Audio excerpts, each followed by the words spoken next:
बांग्लादेश के मेहरारू सब महीना में एक रात छोट लइकन के संगे काहे बितावेली। इराज जनला के बाद रौरा सबके रुआ खाड़ हो जाई। 12 बरिस के उम्र में हमार कान्ही पे बहुत बड़ जिम्मेदारी आ गई रहे और हम बहुते परेशान रही। हम त अपना बाबूजी से मिले आयल रहनी। हमरा का पता रहे कि इहवा अइला के बाद एगो भारी जिम्मेदारी हमरा पर पड़ जाई। तबे एगो बंगाली मेहरारू से हमार भेंट भइल, जवन हमरा के कुछ ऐसन बतौली जौना के सुन के हम अचरज में पड़ गईनी। हम 12 बरिस के छोट लड़का रहनी। उनका भला हमरा ले ऐसन का काम हो सकत रहे जौना के बदला में वो हमरा के अतना कुछ देत रहली। हमरा उनकर बात समझ में त ना आइल, बाकी हालात हमरा के उनकर बात माने पर मजबूर कर देलस और ऊ मेहरारू हमरा संगे जवन कैलस ओकरा बारे में जानला के बाद रौरा सबके गोड़ के नीचे ले जमीन निकल जाई। हमार नाम रचित था। हमार उम्र खाली 12 बरिस रहे। हम अपना बाबूजी से मिले खातिर बांग्लादेश आयल रहनी। बाबूजी हमरा के ले आवे खातिर एयरपोर्ट पर रहले कि रास्ता में उनकर बहुते खराब एक्सीडेंट हो गई। वो बहुते बुरा तरह ले घायल होके अस्पताल पहुंच गए। जब बाबूजी के जगह उनकर दोस्त एयरपोर्ट पर लेवे खातिर हमरा के अइलन त एक खबर सुनौले कि बाबूजी अस्पताल में पड़ल बाड़े। तो हम एकदम ले डरा गईनी। हमार माई हमरा के गुवाहाटी ले हवाई जहाज में बैठा देले रहली और बाबूजी के हमरा ले आवे खातिर यहाँ आवे के रहे। बाकी बाबूजी के जगह उनकर दोस्त के देख के अब पूरा बात सुनला के बाद त हमार जान निकल गई रहे। हम बहुत जिद करके बांग्लादेश आयल रही, काहे कि हमरा स्कूल के छुट्टी भइल रहे। हम कुछ समय अपना बाबूजी के साथ ही बितावल चाहत रही और बांग्लादेश घूमल चाहत रही। हम अपना माई बाबूजी के इकलौता बेटा रहनी। ए से बाबूजी हमरा जिद पर मान गईले, हमरा के अपना भीरी बुला लिहले। बाकी हमरा का पता रहे कि इहवा अइला के बाद हमरा ऐसन परेशानी के सामना करे के पड़ी। जब हम अस्पताल पहुंचनी तब देख के हमार लोर बहे लागल कि हमार बाबूजी बहुते खराब हालत में अस्पताल में भर्ती रहन। उनकर पूरा देह पर पट्टी बांधल रहे और डॉक्टर बतौले कि उनकर बहुते हड्डी फ्रैक्चर हो गई बा। जब ये परेशानी चलत रहे तब ले ये बात पता चलल कि कंपनी बाबूजी के दुर्घटना के खबर सुनला के बाद उनका के छुट्टी दे देलस और अगला 6 महीना तक बाबूजी के भीरी कोनो काम नहीं खे। कंपनी बाबूजी के बोझ ना उठावल चाहत रहे, एह से वो 6 महीना के छुट्टी दे देले। अब बाबूजी के जगह कोनो दूसरा आदमी के राख लिहले। जब बाबूजी के होश आइल और जब उनका ई बात के पता चलल तो ऊ खूब रोवे लगले, काहे कि बाबूजी के भीरी खाली घर के जिम्मेदारी ना रहे बलुक घर में 2 गो कुंवार बहिन भी रहली। उनकरा चलते ही बाबूजी कमाए खातिर बांग्लादेश आयल रहले और हमरा और माई के ओ घरे छोड़ के एहजा आ गइलन जब हम अभी 6 महीना के रहनी। यहाँ आइला के बाद से बाबूजी 2 गो बहिन के बियाह कर लेले रहले, बाकी अभी 2 गो बहिन रह गई रहली। इहे सोच के बाबूजी के तबीयत और खराब होखे लागल कि अब आगे का हुई। बाबूजी के अतना मुसीबत और पीड़ा में देख के हमरा अपना पर खीस बरत रहे कि ना तो हम यहाँ आवे के जिद करती और ना बाबूजी के कोनो एक्सीडेंट हुई। हमरा नजर में बाबूजी के हालात खातिर हम जिम्मेदार रहनी। अस्पताल वाला 1 सप्ताह के भीतर बाबूजी के छुट्टी दे देले। फिर हम और बाबूजी एगो छोट अपार्टमेंट में आ गए जा। बाबूजी कहे लगले कि अब गुवाहाटी वापस जाए के अलावा दोसर कोनो रास्ता नहीं खे, काहे कि अब बाबूजी कोनो काम करे में सक्षम ना रहले और कंपनी बाबूजी के खर्चा ना उठावत रहे। ऐसना में इहवा रहल बाबूजी के बस में ना रहे। बाबूजी के कहनाम रहे कि जवन पैसा बचा के धइल बा उहो एह तरह ले खर्चा हो जाई। एह ले बेहतर बा कि हमनी के घरे चल जाई जा। बाबूजी के बात ले हम परेशान रहनी, काहे कि हम जानत रहनी कि उहवा गईला के बाद भी हमनी के गुजारा भइल मुश्किल बा। बाबूजी के छोड़ के हमनी के कोनो सहारा ना रहे। हम बाबूजी के दिलासा देनी कि राउर तबीयत तने ठीक हो जाई तो हमनी के वापस जाए के सोचब जा। ओह घरी बाबूजी टिकट भी लेवे के लायक ना रहले, बाकी हमरा वापस जाए के कोनो इरादा ना रहे। हम तय कैले रहनी कि हम यही जा कुछ खोजब और जब ले बाबूजी ठीक ना हो जाइए तब ले बाबूजी के साथे रह के उनकर जिम्मेदारी उठाई। बाकी पूरा समस्या ई रहे कि ई गुवाहाटी ना रहे, यहाँ केहू 12 बरिस के बच्चा के काम पर राखे खातिर तैयार ना रहे। यही जा लइकन के काम करावे पर कड़ा कानून लगावल गईल रहे। हम सोचत रहनी कि का करी, काहे कि हमरा खातिर यही जा काम मिलल असंभव रहे। बाबूजी कोठारी में रहत रहत अपना के ढेर बीमार समझे लागल रहलन। एहले हम उनका के टहलावे खातिर भिरिये के पार्क में ले गईनी। उहवा हमार भेंट एगो बंगाली मेहरारू ले भइल। उ तनी दूर बैठल रहली और उनकर नजर हमरा और बाबूजी पर टिकल रहे। कुछ समय बीतल रहे कि बाबूजी के केहू के जान पहचान के मिल गई और बाबूजी उनका से बतियावे में व्यस्त हो गए। तबे वो मेहरारू इशारा से हमरा के अपना लगे बुलौली। हम तुरंते चल गईनी। वो मेहरारू बहुते सुंदर रही। वो मुस्कुरा के हमरा से पूछली कि तू के हवा, कहाँ के हवा, तोहरा बाबूजी के का भइल बा। हम कहनी कि हमार नाम रचित था, हम भारत के गुवाहाटी में हमार घर बा, हम यहाँ घूमे आयल रहनी। बाकी हमरा बाबूजी के एक्सीडेंट हो गई और यही से हमने के बहुते चिंता बा। हमार बात सुनला के बाद वो तनी मुस्कैली और पूछली कि का तू लोग के गुजारा कैसे चलत बा। उनका बात पर हमरा आँख ले लोर आ गई और हम कहनी कि हमनी के बहुते चिंतित बानी जा। बाबूजी के नौकरी खत्म हो गई बा, हमनी के वापस जाए के नहीं जा चाहत और हमरा के इहवा कोनो काम नहीं खे मिलत। उ कहे लगली कि अगर इहवा कोनो काम मिल जाई तो तू उ काम कर लेबा। उनकर बात सुनला के बाद हम मुस्का के कहनी कि काहे ना, अगर कोनो काम होई तो हम जरूर करब। घरे गईला के बाद हमनी के गुजारा भइल बहुते मुश्किल हो जाए। यही से हम खुद भी इहे चाहत बानी कि 6 महीना तक हम बाबूजी के जगह पर उनकर कुल जिम्मेदारी उठा ली। हमार बात सुनला के बाद वो खुशी से कहे लगली कि तू हमरा के बहुत पसंद आइला। हमरा तोहरा जैसन लड़का के ही जरूरत रहे जे मेहनत से जियल चाहत होखे, आपन परिवार के खातिर आपन जान तक देवे के तैयार होखे। हम अचरज से पूछने कि का रौरा लगे हमरा खातिर कोनो काम बा। हाँ, तोहरा खातिर हमरा लगे एगो बहुत बढ़िया काम बा, जौना के कैला से तोहरा खुशी भी मिली और बढ़िया पैसा भी मिली। उनकर बात सुनला के बाद हम खुश हो गईनी। अगर हमरा कुछ काम मिल जाता तो ओकरा से बढ़िया का हो सकेला। यही से हम उनका ले कहने कि ठीक बा, रौरा बस काम बताई, हम अपने बाबूजी ले बात कर ले। उ कहे लगली कि तोहरा के रोज सवेरे ले सांझ तक हमरा बंगला में आवे के पड़ी। अब महीना के आखिरी दिन हम तोहरा के काम भी बता देब, अब पैसा भी देब। उ हमरा के आपन बंगला के पता समझा देहली और कहली कि हम तोहार इंतजार करब, तू अइबा तो हमरा खुशी हुई। वो बहुते बढ़िया ले बतियावत रहली। हम उनका ले काम बतावे के कहनी। फिर उ मुस्किया के कहली कि रचित, अतना जल्दी काहे बा, तू पहले आत जा। हम उनका ले और एक कोनो सवाल पूछती ओकरा ले पहले बाबूजी हमरा के आवाज देहले। उनकर दोस्त लोग चल गए रहे और बाबूजी के चेहरा पर दिक्कत लौकत रहे, शायद उनका बैठे में दिक्कत होखत रहे। हम तुरंते अपना बाबूजी के ओरी मुड़नी तो वो अचरज ले पूछले कि तू बंगाली मेहरारू ले का बात करत रहला। हम बाबूजी ले कहनी कि वो मेहरारू चाहत बाड़ी कि हम उनका बंगला के काम करी और यही से वो हमरा के बुलौली हा। हमरा भी इहे लागल कि वो मेहरारू के अपना बंगला में काम हमरा से करावे के होई, ना तो हमरा जैसन छोट लड़का और का कर सकत बा। यही ले हम बाबूजी के बात बता देहनी।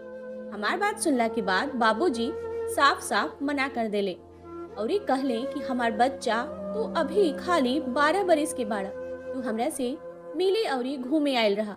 हम तोहरा के कोनो काम पर नहीं लगा सकत, न जाने उ बंगाली मेहरारू के हा तोहरा ले कतना काम करवा दी ही। बाबूजी के बात सुनला के बाद हम उनका के दिलासा देनी कि बाबूजी ई खाली 6 महीना खातिर बा। एक बार रौरा ठीक हो जाई तब फिर ले रौरा अपना कंपनी में नौकरी कर ले, हम हूँ वापस चल जाई। तब तक हमरा घर के खर्चा पूरा करे के खातिर कुछ न कुछ करे के पड़ी। अगर वो मेहरारू हमरा के बढ़िया पैसा देवे खातिर तैयार बड़ी तो हमरा काम करे में कोनो दिक्कत नहीं खे। बाबूजी नम आँख से हमरा ओरी देख ले और कहले कि हमार 12 साल के बेटा इतना बड़ हो गइल बा कि वो हमरा के समझावे शुरू कर देले बा। हम बाबूजी ले कहनी कि एक बेर उस मेहरारू पर भरोसा करके देख ली। हम एक दिन काम पर जाए और काम समझ में आ जाई तो हम काम करब, ना तो ना। हमार बात सुन के और घर के परेशानी देख के बाबूजी मान गईले और कहलन कि अगर तोहरा कोनो दिक्कत हुई तो तुरंते वापस आ जाइहा। हम मुड़ के ओह मेहरारू के देखनी तो ऊ ओहिजा से चल गई रही। हम तय कर लेनी कि हम अगला दिने सवेरे उनका लगे जाए और काम के देखब। ई नौकरी हमरा के किस्मत ले मिलल रहे, ना तो हम पहले ही मान ले रहनी कि यहाँ हमरा खातिर कोनो काम नहीं खे।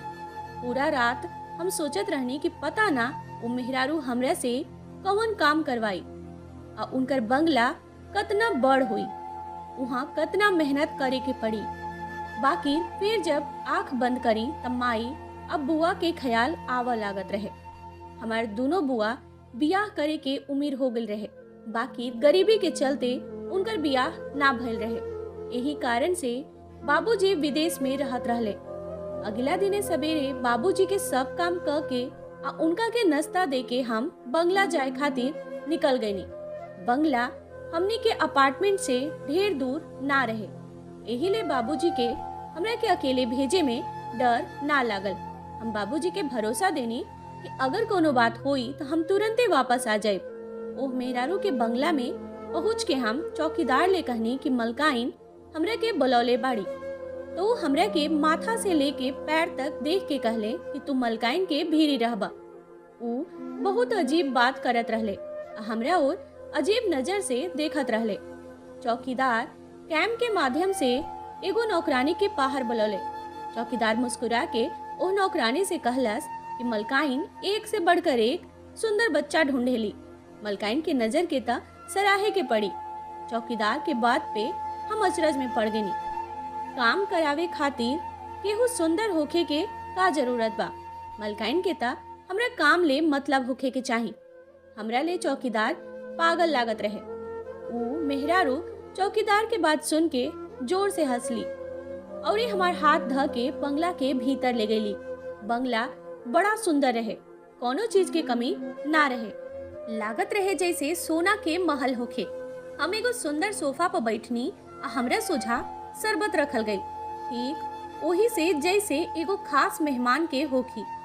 कुछ देर के बाद मलकाइन उहवा आ गईली। मलकाइन के देख के हम अचरज में पड़ गईनी। वो बहुते सुंदर रहली, बाकी अब वो हमरा सोझा एगो आधुनिक तरह के मैक्सी पहन ले बहुते मेकअप कैले बैठल रही। वो बहुत सुंदर लागत रहली। हम अपन आँख नीचे कर लेहनी, जे भी रहे वो हमार मलकाइन रहली और हम यहाँ काम करे आयल रहनी। जब हम शरबत पी लेहनी तो मलकाइन कहली कि तू कमरा में जाके कुछ देर आराम कर। मलकाइन के बात हमरा के हैरान कर देहलस।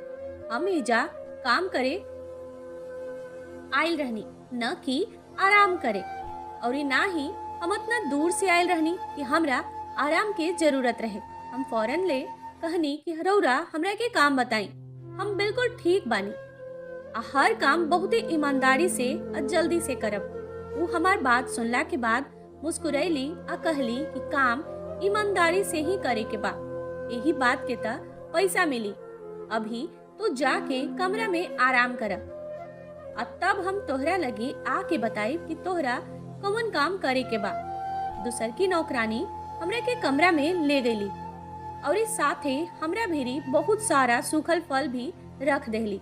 जब ले हम यहाँ आयल रहनी तब से बाबूजी के स्वास्थ्य के लेके चिंता में रही, न तो ठीक ले आईना देख ले रहनी और न खान पान के ध्यान दे ले रहनी। अब जब हम उनका कोठारी में आके बिछौना पर आराम से बैठनी तो छत पर लागल आईना में अपन चेहरा लौकत रहे। अचानक हमरा चौकीदार के बात याद आ गई कि मलकाइन के फेरू से एगो सुंदर लड़का खोज लेहले बाड़ी। हम सुंदर तबानी, अपना माई निहन चमकत रंग और नीला आँख, हर जगह अपना आँख ले चिन्हल जात रहनी। कुछ देर बीतल रहे कि कोठारी की किवाड़ी खुलल और मलकाइन के संगे एगो मेहरारू भीतर घुस आइल। हम तुरंते उठ के बैठ गईनी। मलकाइन ओह मेहरारू ले हमार परिचय करावली। उनका नाम समीना रहे। मलकाइन कहली कि आज से तोहरा के उठे के बैठे के तरीका ई सिखा दी है, कैसे बात कइल जाला, एह देश के रीति रिवाज, इहवा के भाषा भी तनी मनी सिखा दी है। मलकाइन जवन कहली वो हमरा बहुते अजीब लागल।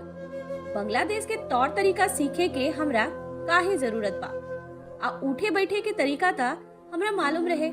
फिर मलकाइन खास करके एगो मेहरारू के काहे हमरा पीछे लगौले रही। हमरा तक खाली काम करे के रहे। फिर बंगला तरीका सीख के हम का करी थी। ऊ कहे लगली कि 1 महीना तक तोहरा ई सब सीखे के बा, आ ओकरा बाद तू हमरा कामे आईबा। 1 महीना तोहरा के समीना के साथे बितावे के बा, आ सवेरे से लेके सांझ तक समीना तहरा के हर छोट ले छोट बात सिखाई है। मलकाइन हमरा के समीना के सौंप के चल गई। समीना बहुत नीमन हसमुख मेहरारू रहली, आ ऊ हमरा के सब कुछ बहुत बढ़िया से सिखावत रहली।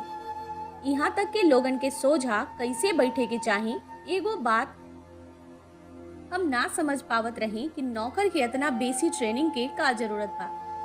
पहला दिन सांझ के जब हम घरे लौटनी तो बाबूजी हमरा खातिर बहुत चिंतित रहले। जैसे ही हमरा के देख ले वो कहले, आज हम तहरा बारे में दिन भर सोचत रहनी, बतावा पहला दिन काम का कैला हा, तोहरा ले कतना काम करावल गई। हम जब बाबूजी ने कहनी कि हमरा खाली उठे बैठे और ये बंगाली तौर तरीका सिखावल गई बा, तब बाबूजी हमार बात सुन के मुस्कुरैले।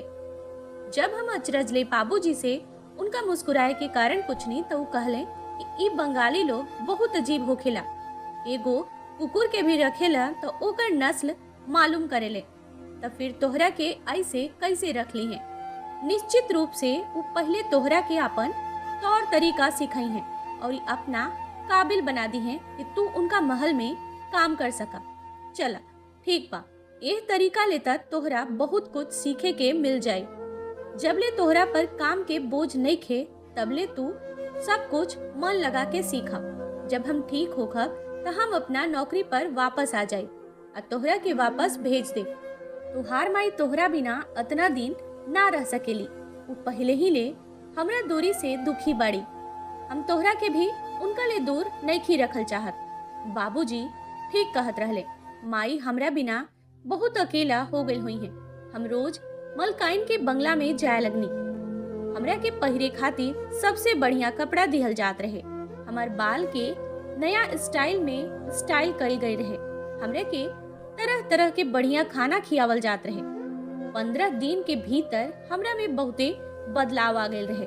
आईना में अपना के देख के ऐसा लागत रहे कि हम उहे 12 बरिस के लड़का हई। इहवा के खाना पीना ले हमार स्वास्थ्य में बहुत सुधार भइल रहे। हमरा के बंगला में घूमे फिरे पर कभी कोनो रोक ना रहे। अब तक हम कोनो काम के हाथ ना लगौले रहनी, बलुक हम त इहवा राजा निहन घूमत रहनी। लेकिन एगो बात हमरा बहुत अजीब लागत रहे, हम कबो मलकाइन के मर्द के ना देखले रहनी, जबकि ऊ बियाहल मेहरारू रही। उनकर बच्चा त ना रहे, बाकी उनकर मर्द के साथे फोटो लागल रहे। और हमरा पूछे पर वो बस इहे बतौली कि उनकर मर्द के बहुते बड़ धंधा बा, ऊ रात में ही घरे लौटेलन। मलकाइन दिन भर तैयार होके घर में घूमत फिरत रही, भा खरीदारी करे निकल जात रही। जब ले हम समीना ले तौर तरीका सिखले रहनी, तब ले मलकाइन हमरा के भी अपना साथे ले जाए लागल रही। हमार हाथ ध के शॉपिंग मॉल में घूमत रहली। वो हमरा पसंद के चीज हमरा के दिवावत रही और हम अपना नौकरी पर हैरान रहनी, जहाँ हमरा खातिर तनख्वाह भी मिलत रहे, अतना सामान भी। जब हम बाबूजी के अपन नौकरी और दिन भर के बारे में बताऊनी, तब वो कहले कि शायद मलकाइन के कोनो संतान नहीं खे, एह ले उ तोहरा के अपन बच्चा निहन रखत पाड़ी। बाकी उ ई बात नहीं बतावल चाहत। मलकाइन हमरा से कहले रहली कि समीना हमरा के 1 महीना तक ट्रेनिंग दी है, फिर हमार काम शुरू हो जाए। हम ओह दिन के इंतजार में रहनी जब हमरा के काम मिल जाई, हमरा पता चल जाई कि हमरा का करे के बा। अभी तो हम नया नया कपड़ा आ महंगा चीजन के मजा लेत रहनी। बाबूजी के सेहत में पहले ले तनी सुधार रहे, बाकी इतना भी बढ़िया ना रहे कि ऊ कोनो काम कर सकस। हमार नौकरी लाग गई रहे तब बाबूजी के परेशानी तनी कम हो गई रहे। बाबूजी के दुर्घटना के बारे में माई के ना बतावल रहे, ना ही हमरा नौकरी के बारे में। बाबूजी सांझी के माई के फोन करके कहस कि सब कुछ ठीक बा। दिन जल्दी जल्दी बीत गई और 1 महीना के भीतर हम पूरा तरह ले बदल गईनी। हम पहले से ज्यादा सुंदर हो गई रही। महीना के आखिरी दिन मलकाइन के घरे पहुँचते चौकीदार हमरा के देख के अजीब मुस्कान दे के कहलस कि आज से तोहर काम शुरू होखे वाला बा। हमहू एह बात ले खुश रहनी कि हमरा काम करे के बा। बंगला में घुसते समीना हमरा के कतही ना लौकली। दूसर नौकरानी हमरा के बतावे लगली कि आज तहरा सीधे मलकाइन के कोठारी में जाए के बा। जब से हम यहाँ आयल रहनी तब से एक बेर भी मलकाइन के कोठारी में ना गल रहनी। मलकाइन के कोठारी में हमेशा ताला लागल रहत रहे। जैसे ही हम मलकाइन के कोठारी में घुसनी, ई देख के हम अचरज में पड़ गईनी कि मलकाइन के कोठारी पूरा तरह से सजावल रहे, जैसे कोनो नया दुल्हन के कमरा होके। मलकाइन हमरा के हाथ पकड़ के अपना बिछौना पर बैठा देहली, हमरा हाथ में नोट के गुच्छा डाल देहली। अब कहली कि ई तोहार 1 महीना के तनख्वाह ह। आज तोहरा पूरा दिन हमरा साथे खाली यही कमरा में बितावे के पड़ी। आवे वाला 29 दिन तू ओही तरह ले बिताइबा जैसे 1 महीना में बितौले बाड़ा। मलकाइन के बात हमरा समझ में तना आइल, बाकी इतना नोट देख के हम बहुत खुश हो गईनी। हम मलकाइन ले कहनी कि जवन भी रौरा कहब हम पूरा ईमानदारी से करब। फिर मलकाइन हमरा से जवन कहली सुन के हम चौंक गईनी। ई कैसे संभव भइल बा? हम मलकाइन के संगे ऐसन कैसे कर सकतानी?